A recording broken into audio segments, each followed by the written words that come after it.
Okay.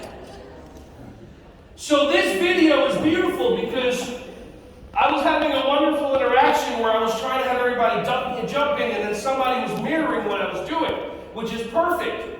So watch this video and let's see the communication, what happens, because I would love for you to have win-win, beautiful, loving conversations and interactions with your kids without there ever being, look at me when I'm talking to you, do we want to, I like the way, what is it, how many of you finish the sentence? You get what you get. Yeah, in a second, you're already you don't throw a fit, you don't get upset, right? How many of you have said that to one of your kids? Now imagine going out to dinner tonight, and you order your favorite meal, your favorite restaurant, and everybody gets their food, and the waiter puts in front of you some iceberg lettuce with a slab of tofu on it. And you say, I didn't order this, and they look at you and they go, you get what you get, and you don't get upset. How's that working for you? It's not, you lose your mind. So, watch this karate girl.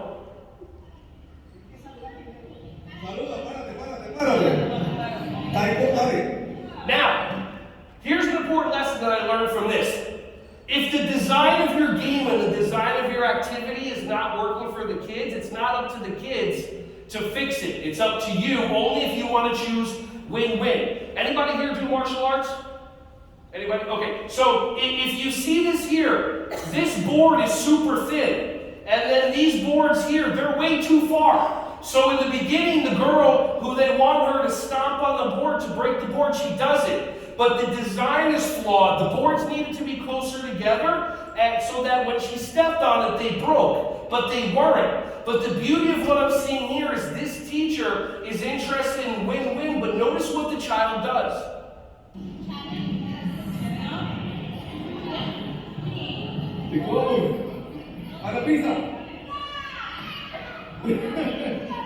So she could have broken the board if it was set up for her to win. But it wasn't, not intentionally, but it wasn't. And the teacher didn't do anything to change it for a little bit. Is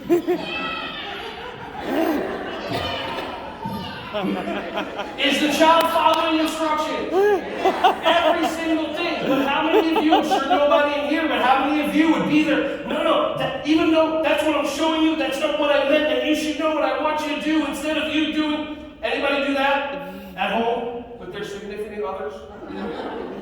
Oh, sorry. This is about childcare, sir. Keep it going. Okay, sorry about that. Would you say she's an auditory listener or learner, or would you say she's more visual? Visual, and then also kinesthetic. You hear how happy she was? She's like, yay, I pointed. That's what you wanted me to do? No? Then why do you keep doing it? But, she didn't say that because we're taught, be respectful of teachers.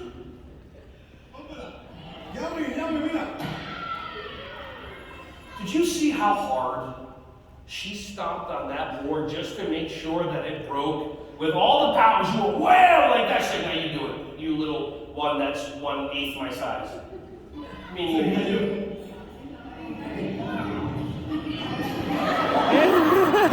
They still didn't bring the boards closer together.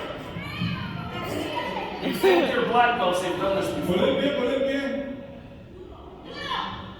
So now what she's doing is kinesthetic teaching, which takes more energy. That means you actually go up to the child, like I'm going to show you later a high block. We're going to do a little high block, and if it doesn't work for the kids, you go up to the kids and you go, this is a high block. They say you do a high block one more time, then you let go, and the body's just like, oh, why didn't you just show me how to do it? But we spend a lot of time talking at kids instead of communicating to kids.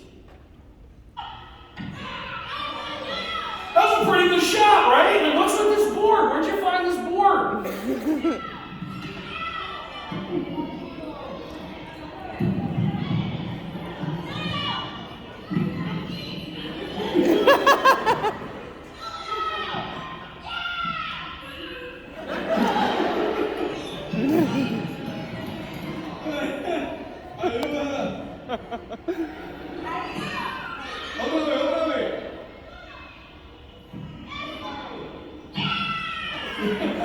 Is this the toughest board in existence? But look at the smiles, look at the joy. Yeah!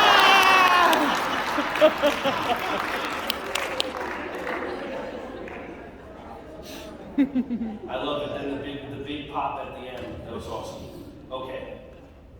So body and mind is about how to have more fun in your classroom, but also experience being in your body, which we slowly have disconnected. How many of you have ever made a decision with your brain? How many of you have ever made a decision with your heart? How many of you have ever made a decision with your gut? Right? So I was studying martial arts when I was younger. I went to college. I learned from this one kung fu teacher. My first kung fu teacher, Sifu Tom. Okay, Sifu, S-I-F-U, not Seafood Tom. That's the guy that was at the Red Lobster I met later. Okay, so, I don't know, I just like comedy. Some of the stuff's not for you guys. Okay. So, he told me to come up to him and, give him a little push.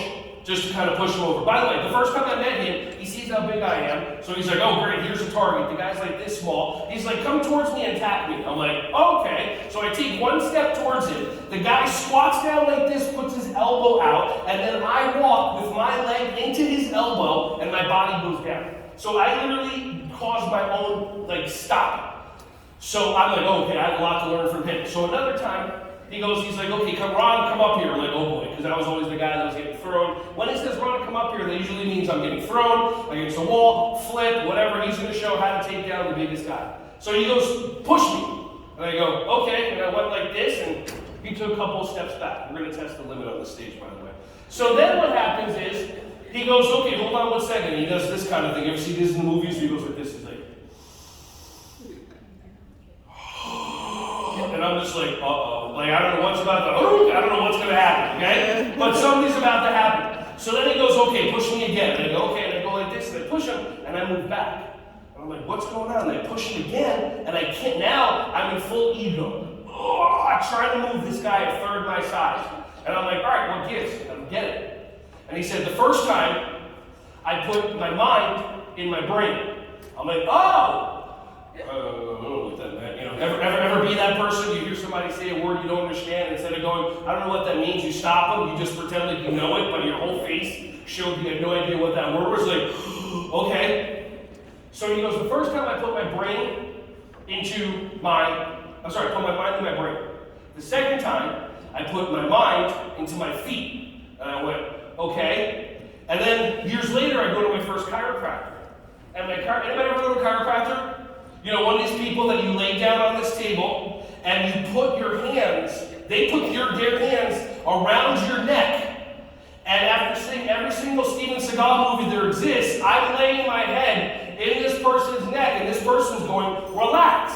Because if this person, like that. So I'm like, I can't relax, my neck gets tighter. He goes, wiggle your toes. I'm like, what do you mean wiggle? He said, wiggle your toes. I thought about my toes, I wiggled them, all of a sudden my neck relaxed and he adjusted. I heard a pop, like the lights turned on. Then he goes, wiggle your toes again, wiggle my, and then I thought about it and he adjusted me again. So through these two experiences, what I learned is that you can move your mind anywhere. Think about your right ear. How many of you just went? Think about your left pinky toe. Think about your right thumb. Think about the chair you're sitting on. Notice how your attention, your focus goes there. So we actually have different parts of our body that we can make decisions with, but we haven't really been taught that. So we've been making a lot of decisions with our brain. We say things like, you get what you get, you don't get upset, knowing that's not going to benefit anybody. And if somebody said that to us, then we lose our mind. But what if you made a decision with your heart? What if you made a decision with your gut? The heart has more intelligence and it sends more messages to the brain than the brain does to the heart. The gut, your microbiome, have you heard like the gut biome, all that probiotics and stuff? Why do you think you crave sugar? It's not the adult goes, I want sugar. It's the little microbiomes in your stomach, these little creepy crawly things, there's like millions of them in your stomach, right? Everybody focus, pay attention. Hi, little thingies. There you go. They're all in there, right? So these are the ones that crave sugar. But what if you were about to make a decision where a kid says something to you or somebody cuts you off and all of a sudden you're like this far away from their bumper because for some reason you're taught to believe that I'm going to show them they almost got into an accident by almost getting into an accident. And that somehow makes sense to us. But here's the deal. That's also not so much that's your brain making a decision with your inner child backing it up. Your inner child, the one that goes, no, cut in! Brrr, and then you hit the person in the back. And you're like, what just happened? So as we go through these, we're going to do some stretches and some movements. I'm going to show some videos. As we go through this, what I offer you is this. Notice when your brain and the voice in your head is talking at you. Did you notice it right now? That brain? How many of you, what voice are you talking about? You're like, oh wait, what? Yeah, we all have this voice in our head. But notice when your voice tries to do things like being right. How many of you like to be wrong? How many of you like to be right? Raise your hand. Yeah, I didn't say about what. It doesn't matter. Why is it important for us? Because as a human being, when we feel like we're right, our brain sends a message to our body, and our body releases dopamine, oxytocin, endorphins, and serotonin. All these chemicals go into our body immediately when we feel like we're right. That's why we continuously and still say things to kids like, no thank you, no thank you. Like how many of you have said that to one of your kids? No thank you. What is that? Like, are you communicating anything clearly? No. Imagine if you got pulled over. And the cop comes up to you, gives you a ticket, he goes, no thank you. You're like, was I speeding? Did I run? No thank you. No thank, like what are you making good choices today? Are we making good choices? And the kid looks around the room, there's 20 kids, 2 teachers, both teachers are paying attention to this child, and then 19 doing what they're supposed to be doing are getting no attention. Did he make a good choice? Yes, because it benefited him. So just notice when your brain takes over, and if even one time during today or later on, will you choose to make a decision with your heart? Somebody texts you, you're about to say something back. What would your heart say about that? What would your gut say about it? And then try through there, if that makes sense. Okay, anybody have any neck pain? A little bit? Nobody? Nobody just skip it? Neck pain. Pain in the neck, so the pain in the neck. Okay, so what I want you to do is we're just going to, nicely seated, we're going to do some strengthening and then some stretching for the neck. Now, why do I think it's important to do neck exercise? By the way, I like the way you're turning your chair around. Yeah, one way to benefit your neck is not to try to be right and righteous and choose to sit like this for the next 30, 40 minutes and think that this is good for your body. Because your brain is going, I sat here, I'm not turning around, they should have moved the stage somewhere else. Because you're trying to be right as opposed to your heart going, like, you like something he said, maybe turn your chair around, you might like some more stuff, and your gut's going, turn your chair around. So it's totally up to you, but just noticing all the parts of your body that are making decisions for you. So why I think it's important to have a strong neck. Anybody ever been in a classroom, hear a sound, like something breaking, a crying, and all of a sudden you're like that, and you're like, oh, what was that? And you feel something just boom, just slip out. Anybody ever sleep wrong? Yeah. What is that? But you wake up and you're like, okay, this is interesting. But here's the thing. If you don't have strong neck muscles, then there's no reason that the vertebrae in your neck are going to stay where you want them. By the way, when you go to the gym, did your trainer, did the nutritionist, whoever tell you, did you do your neck strengthening today? No. So what I'm going to do is I'm going to show you how to strengthen your neck. It's something so simple, it'll take you 30 seconds, and 95% of you won't do it. Ready? How many of you just went, I'll do it? Right. Take one hand, put it on your forehead. Anybody remember Biff's? Back in the day, Biff? Anybody Biff's remember? Okay, so take your hand, breathe in, breathe out, push your head into your hand into your head. 5, 4, 3, 2, 1. Relax. How many of you felt your neck muscles tighten? Okay, how many of you were like, I have neck muscles? Okay, take your hand, put it behind the back of your head, breathe in, breathe out, push. 1, 2, 3, 4, 5. Relax. Feel your neck tighten. Little movements. Take your hand, put it on the side of your head or your wig. Ready, set, go. Push. 1, 2, 3, 4, 5. Breathe in. Breathe out. Let's go to the other side. Ready, set, go. Push. 1, 2, 3, 4, 5. Relax. Okay. Check in with your neck. Anybody feel anything like donk? Just go in, yeah. So now, how long did that whole process take? 5 seconds, 5 seconds, 5 seconds, 5 seconds, and then me, blah, blah, blah, blah, blah. 30 seconds. So what would stop you from doing this, and this 30 seconds a day in the shower or at home or with the kids? What would stop you? You know what will stop you? Your brain.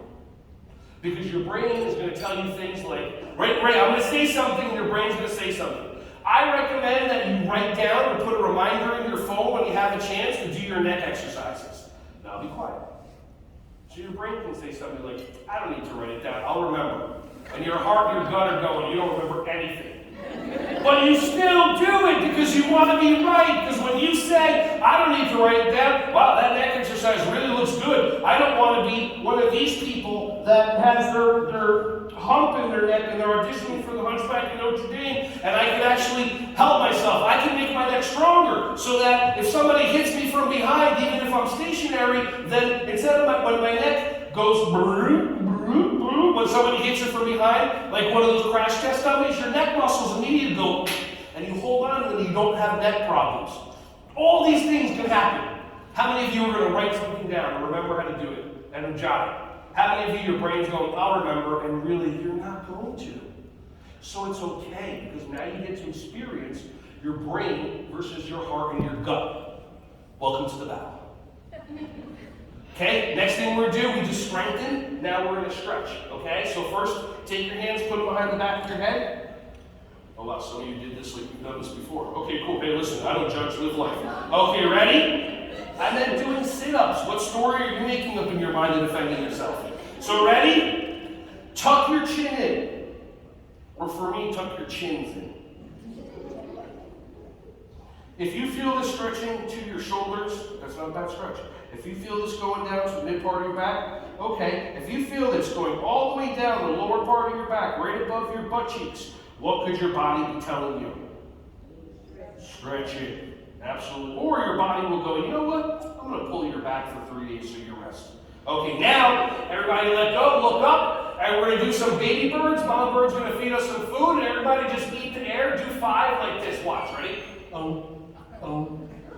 Try 5. Go. Just like that. Okay? Awesome. So now, how many of you felt these neck muscles just working a little bit, right? Just a little. Now, here's the deal.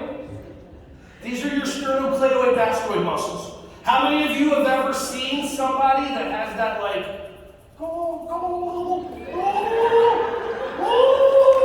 of you are like, do I have that? I got one. What's that? Not this thing. I don't know what this thing is.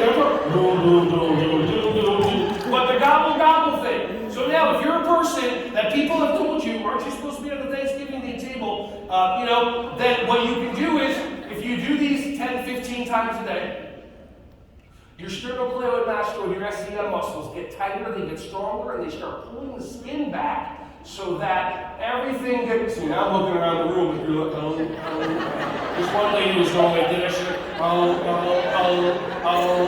two,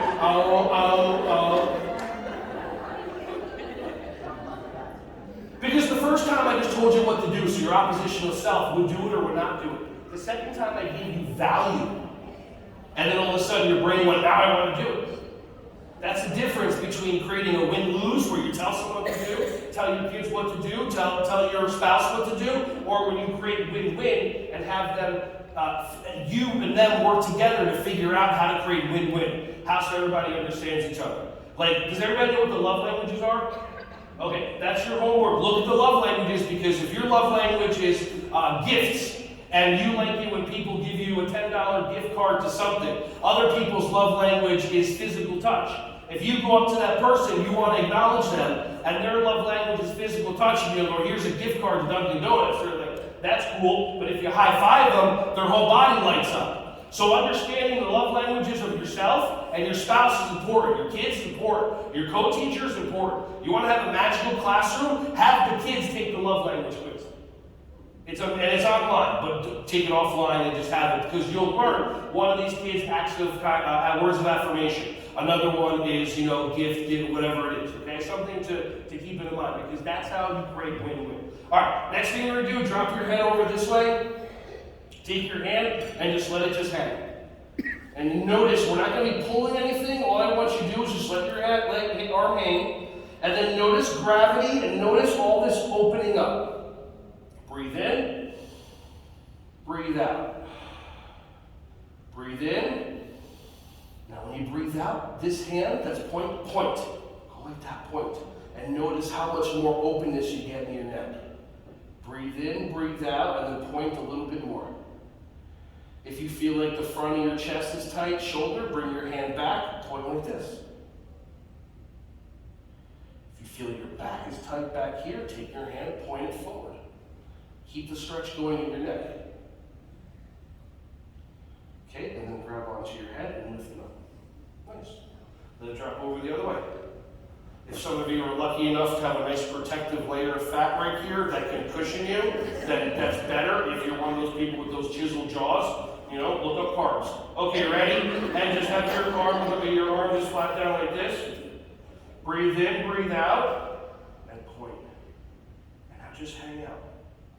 Everyone that fills out an evaluation, you're going to get the bonus handout that includes a video of Raja Yoga, R-A-J-A. Breathe in, breathe out, and point. Stretch more. And the Raja Yoga, it's a yoga class. The whole entire thing is done on the floor. It's a warm stretching. For those of you, breathe in, breathe out, point. Get that last little stretch. For those of you that have never tried yoga, because your brain has made up a story about it instead of you actually going, then I offer you, watch this Raja class, find out there's other, ready, grab on your head, lift up. Watch this Raja class, and everybody here gets 2 weeks of free coaching from me, so you can reach out to me, go, I live here, and then we'll look up different yoga studios, and I'll be like, that's a yin class, which is slow moving, that's a slow flow class, that's a good one, and then we'll get you into that, because I feel like we should do yoga all the time with the kids. So that was the neck stretching. Let's do some other kind of stretching for the neck. This is spinal stretching, okay? Because the spine is the antenna of the universe. So take your hands, put them together like this. You're going to breathe in and look up. And then breathe in, and now breathe out and look down. Let's do it 5 times. Ready, set, go. Breathe in and look up.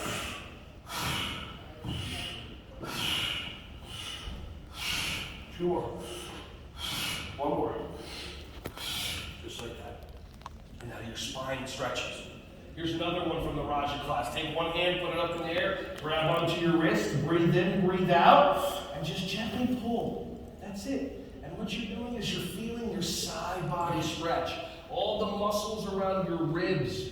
Every time you cough, you sneeze, you hiccup, those muscles tighten up. If you don't stretch them, it gets harder to breathe because they get tighter. Breathe in, breathe out, pull more. Your brain might say stuff like, okay, it's enough stretching, you don't deserve it, blah, blah, blah. Listen to your heart as your heart tells you, this feels amazing, keep going. One more time, breathe in, breathe out, and pull. Good for you that are still stretching, and good for you that are not still stretching. I know that's weird. Okay, let's switch sides. See, that's weird, breathe in, breathe out. That's weird because I used to be programmed like a lot of people. If you do what I tell you to do, then I acknowledge you. If you choose not to do what I tell you to do, then I change my behavior. For me, I just give information. Do you realize if you're in front of a classroom, you're all keynote speakers? Think about it. How many of you stand, breathe in, breathe out, pull. How many of you stand in front of your classroom while you're standing, they're sitting, and you talk to them? Welcome to public speaking. Congratulations. Think about it. You don't think about it, right? Breathe in, breathe out, one more. But if I tell kids to do something and some of them do them, I say, great job. The other ones that don't do them, I say, great job. Because I don't put together that if you don't do what I want you to do, then I'm going to treat you a different way. I'm just giving you information. I'm just educating you when I give you information, and I'm educing from you, E-D-U-C-E, when I'm drawing information from you. Does that make sense? Okay. One hand on your collarbone area, one hand on your belly. When I say go, I invite you to take 3 breaths. When you take these 3 breaths, if you do with your eyes closed, you'll feel better. If you do with your eyes open, it's not as effective because you're going to be looking at other stimulus, okay? Like a big goofy guy with a blue wig on the stage. So, eyes closed. When you breathe in and breathe out, just notice, are you breathing in and out more with your chest, shoulders, or are you breathing in and out more with your stomach? Ready? 3 breaths for you. You deserve this. Set, go. 2 more.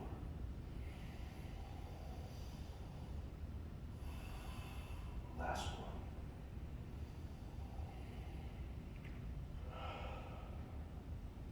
Okay. How many of you feel, just by a nod of your head, how many of you feel just the slightest bit calmer, even 1%? Yeah, that was 3 breaths. How often do you take a breath for yourself? And this breath doesn't count.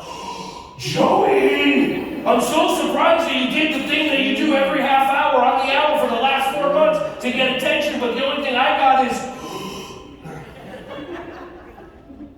How many of you have ever done this? Joey, Joey, Joey, Joey, Joey. He's not listening. What's the definition of doing the same thing over and over and expecting a different result? Insanity. How many of you are driving yourself insane? And then you say, he's not listening. He's listening all the time. He hears you when you're on the phone in the corner of the room where you can't see where the camera can't see you when you're voice texting your friends. Oh, sorry, did I blow up some people's spots? Sorry, I apologize about that. Why do we say that to kids? Are you being a good listener? Do you ever listening? Anybody ever say that to a kid and they look at you with confusion? Ever do that? Well, you're being a good listener. And the kid's like, you just said to me, I'm not being a good listener. Okay? You don't have your listening ears on. I hear you. Like, what are you doing? Like, why? Why do you, where is it in humanity? Like, how many of you, did we talk about this yet here? Or just in the other workshop? Because I just did a workshop before, we did it backwards in the workshop, so I kind of want to make sure I didn't repeat myself. But, like, how many of you have situations where sometimes, oh, I just totally interrupted myself. What was I just talking about? Anybody remember? Oh, do you have your listening ear? Thank you. How many times have you forgotten where you are? One of your kids chimes in and tells you, and you do like, I don't need you to tell me. Well, instead of like, oh, good looking out. Like, thank you. So, like, why is it that we tell kids you're not being a good listener? How many of you have somebody at home that doesn't listen to you? Oh, her hand is shot right up. Okay, yeah. But is it really they don't listen to you, or they listen to you all the time? Because you follow them from room to room to room. But they're not doing what you want them to do. Because you haven't figured out a way how to get them to choose to change their behaviors. That's what my behavior mastery was about. The same thing when you're doing this. Second time you're doing it because it benefits you. So consider next time you're about to say to one of your kids, why aren't you being a good listener? You don't have your listening ears on. Just consider they're always listening. Maybe interrupt the pattern and be like, okay, that doesn't make sense. Maybe, what can I do to help you follow my directions? Does that make sense? It's a little different.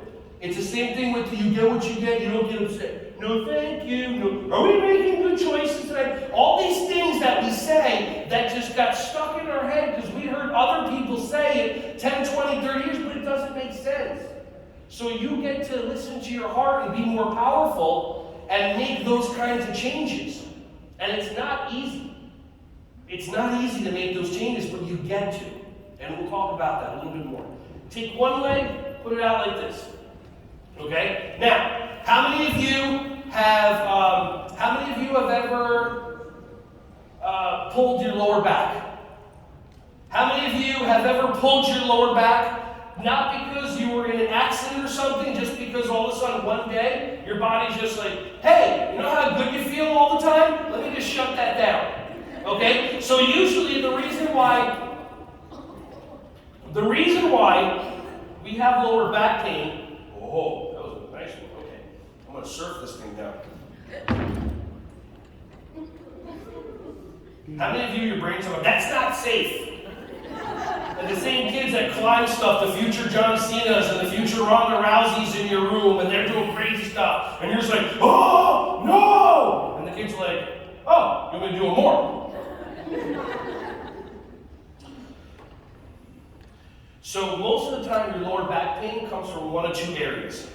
Either your hamstrings are too tight, or your gluteus Kardashianus maximus is too tight. So what I'm going to do is I'm going to show you a couple different stretches, but first what I want to do is I want to just warm up just a little bit. So, the one leg like this, all you're going to do is just 5 times very gently. You don't even have to reach your foot. Just have your hand go past your knee 5 times. And when you do this, you're going to feel in the lower back of your leg the hamstring. It just stretches. Just like when you go to a birthday party and the clown does the balloon thing so they don't pop. It's the same thing. So just stretch 5, 6, 7 times, just like that. Okay, cool. Not a super stretch. Okay, so we're warming up the muscle. Awesome. Now, take 1 second. Watch. You're going to reach down just to see how far you can get. You're going to reach down, go like this as far as you can get, and then come back up. Ready, set, go. Okay, cool. So now your brain knows, okay, this is how far I can stretch, and your brain made up a story, the truth. This is how far I can stretch. I can't stretch anymore because it wants to be right. Now, with this foot, the heel of the ground, dig it into the ground for 5 seconds. Ready, set, go. Push down. 1, 2, 3, 4, 5. Relax. Do it again. Ready, set, go. 1, 2, 3, 4, 5. Relax. Now, breathe in, breathe out, reach down, try to reach even further. Hold it. 5. Breathe. 3, 2, 1. Sit back up. How many of you are able to stretch further? So what that is there's something called proprioceptive neuromuscular facilitation. There's no test. I don't believe in test quiz at all for anything. Okay? So, what happens is when you tighten up a muscle and then you relax it, you have a 3 to 5 second window for you to stretch it further. So you can actually decrease your lower back pain and increase your flexibility all by doing this one alone. Make sense? All right, let's do the other side. By the way, bonus handout, full video, 20-page handout, the whole entire thing. So I don't expect you to remember anything. I'd rather you just have fun, flow, breathe. Hopefully you'll feel better after this. All right, so ready? Let's reach down to 5, 10 times. Just nice and easy. Have your hand go by your knee, feeling the back of the leg stretch. Nice and easy. And don't forget that breathing thing. I read that's important. Okay, good. Now that this is gently warmed up, I want you to just be gentle with yourself. Now dig the heel into the ground, 5 seconds. Push down. 1, 2, 3, 4, 5. Relax. Do it again. Ready, set, go. 1, 2, 3, 4, 5. Relax. Breathe in, breathe out, and reach down. And try to hold it for 5, 4, breathe, 2, 1. Come back up. Okay, now stand up if you want to, and just check in and see, does my back feel better? Awesome. Do this again at your own time. Does my back feel worse? Awesome. My name is Fred. Don't ever do this again. Have a seat. Okay. By the way, all this stretching that we're doing, I don't want you to do this at home. That's your private time. When you punch in, circle time, do all your stretching, do all your breathing. Well, I know. But I have to do the whatsoever song 5 days in a row because at 9:35 we do the whatsoever. I know the weather's been the same for the last 4 days, but Joey loved it. What's the weather? And, do some stretching. Oh, I forgot about the big belly breathing. One hand in your chest, one hand like that. Let's do it 3 more times. 3 breaths. Ready, set, go.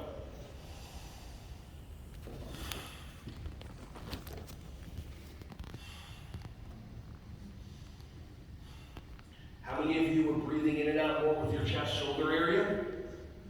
Okay, how many of you are breathing in and out more with your belly? How many of you are breathing in like a combination of both? You're like, like you don't even know what's happening, but something's okay. So now, let's do intentional big belly breathing, okay? So big belly breathing, put your hands on your belly, and now I'm going to say something that might blow some of your minds. You're going to use your stomach muscles.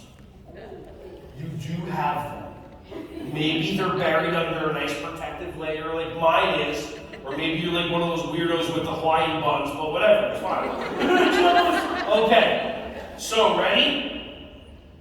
Breathe in, make your belly big, stick it out as far as you can, try to get your belly bigger than mine. And you're pushing all that stuff out. Now breathe out, and like pull your stomach in, just like the first day you go onto the beach after you don't work out for 6 months. Like, oh, TMI. Okay, got it. Breathe in, make your belly big. And then breathe out, make your belly small. All right, one more. Breathe in. Breathe out. Just like that. Nice. All right, sciatic pain. Let's get rid of some sciatic pain. Take one leg, throw it up here just like that. If you can't do this because you tried and you couldn't do it, good for you. Just wait. There's other versions. You can do it like this. You can do it like that, whatever. If your brain went, I can't do that, but you actually didn't try, your brain's trying to be right, taking you away from something that's going to relieve pain, ask your heart what you should do. Okay? So if you can do this, fine. If not, do it lighter, whatever it is. Okay? Hands in the air, wave them like you just do care. Breathe in, breathe out, and gently just fold over, and that's it. I move this much, and I already feel a tightness. Do you feel a tightness in your side? Yeah. So now just breathe through the discomfort. It's not, if it's pain, stop. If it's discomfort, the bug found me. Okay, if anybody knows from the last workshop. Wow, that's amazing. Okay, it's like 1. Okay, now up, and 45 degrees this direction. Now, because I have an obstruction, I tend to kind of try to pull to get a more of a stretch. Up, 45 degrees this direction. Same thing. Fly, pull. Up, 45 degrees down the middle. Wait, that doesn't make sense. Ditches down the middle. And then relax. Switch. Breathe in. Breathe out. Let's do a couple wings whirl. We're not worthy. We're not worthy. And hold it. And hold it. And breathing. And breathing. And laughing. And breathing. Maybe crying. And breathing. Up. 45 degrees this direction. Sometimes doing certain movements, especially around the hips, the neck, the lower back, could release emotions, and you may be doing this and all of a sudden start crying. There's nothing wrong with you. It's actually there's something right with you. And what you're doing is called trauma release. It's called the pain and all the trauma and all the stuff that's happened in your life is stuck in your body. You've been programmed by society to push all it down. Drink this, smoke this, take this, but then it stays in. And then up, and one more time, fold over this way while I'm talking. Your body has emotions. Emotions are energy in motion. That stuff needs to come out of your system. If you have trauma, you feel like you get triggered by something, give me a call, give me an email, let me coach you for a half hour, an hour. I've done magical stuff with people. The first thing they have to do is reach out. And I have so much free time in between coaching and training that I'd love to talk with you further. All right, stand up, see if this feels any better. And then have a seat when you're done. And I have 3 minutes left. Okay. Wowzers. What's that? Oh yeah, my love is going to hand out evaluation sheets. If you fill out, you don't have to fill them out. For you additional people, you're not allowed to fill them out. But if you happen to want me to reach out to you, write your email or whatever clearly. We have Yogurati wristbands up here. It's a reminder to breathe. Why I want you to breathe is because when you breathe, you can have access to so much more. Whenever you have a child does something and you get into this, oh, how many of you ever had one of these kids? And then your response is, calm down, relax, breathe in, the director's coming. So that's not benefiting anybody. So try something called cold breathing, okay? When you do cold breathing, what you do is you take your tongue, you put it behind the back of your bottom teeth. Everybody try that. Okay, good tongue, put it behind the back. Okay, now, we're going to do the Princess Bride test just to make sure you have proper tongue position, okay? So repeat after me. Tongue behind the back of your teeth. Ready? Wav.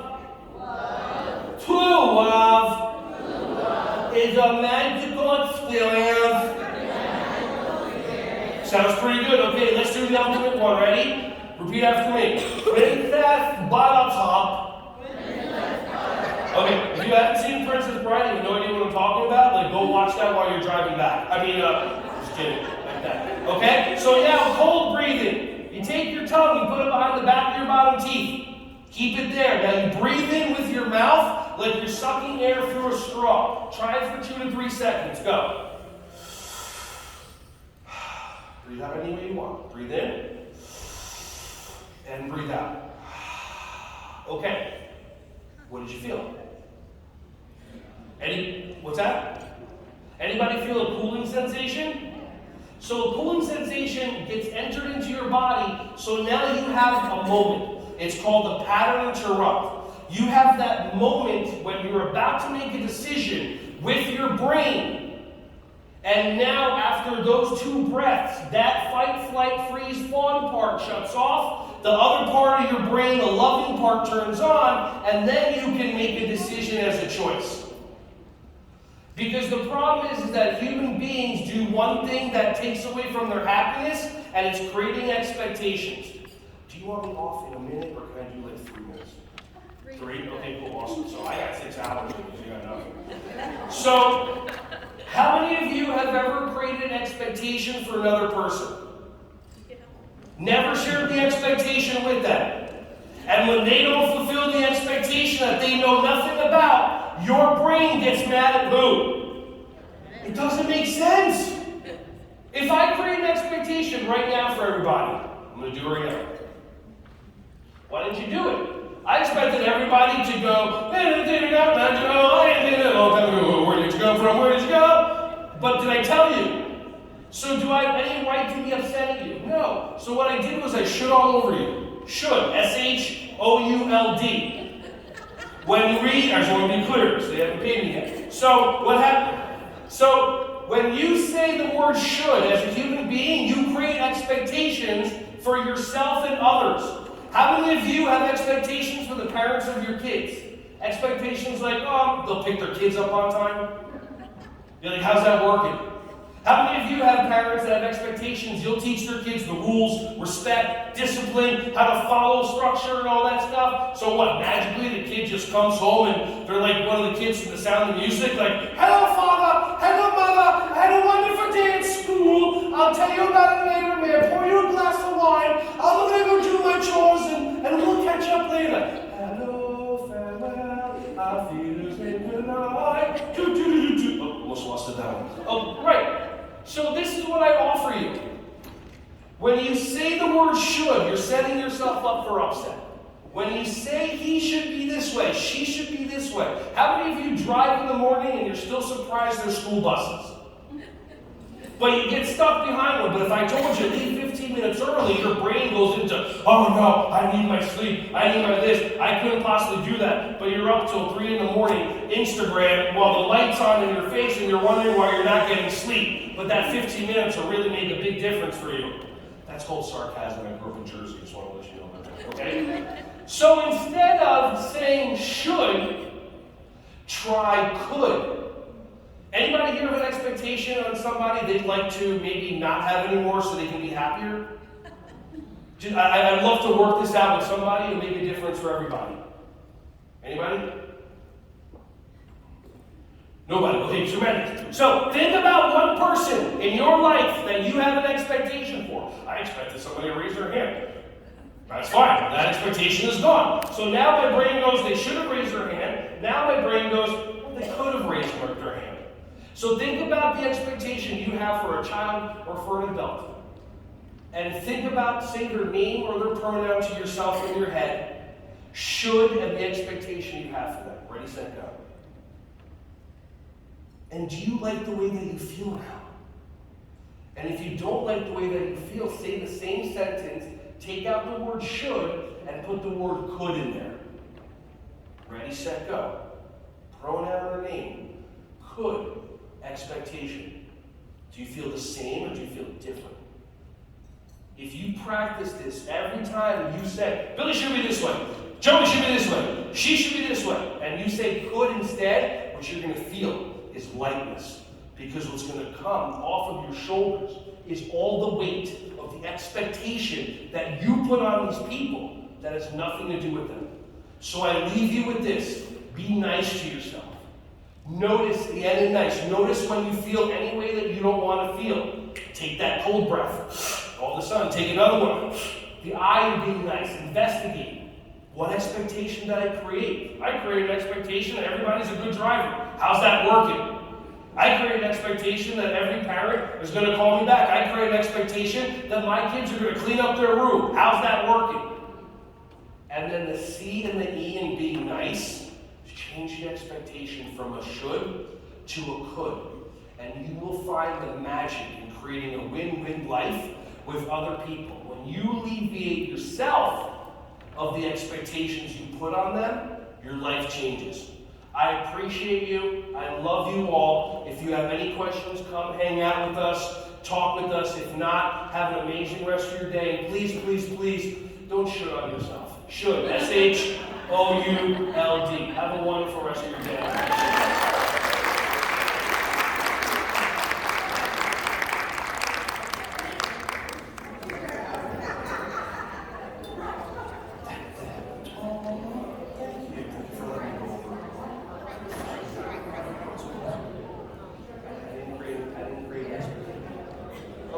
Good thing they can't hear me. All right. You are all troopers. Thank you so much for hanging in there with us. And remember, there's no place like that start, right? So be safe traveling home today. Please thank me again. Help me thank Ron again for being such a great closing speaker. And just so you know, we didn't have things set up for him. So and when I I came in here, he was hustling to get things set up, and I apologize. It's like a preschool classroom. It's never going to go the way it's supposed to, so why, So we apologize for that, but thank you. I enjoyed spending the week with you.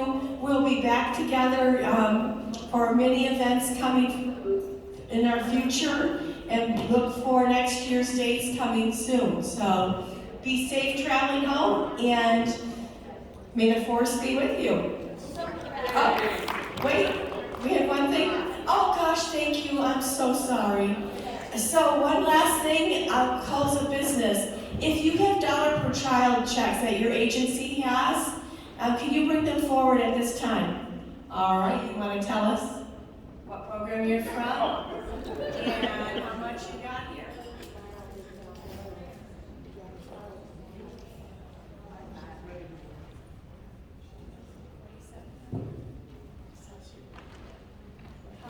I'm from Riverbend, and we raised $1,047.39.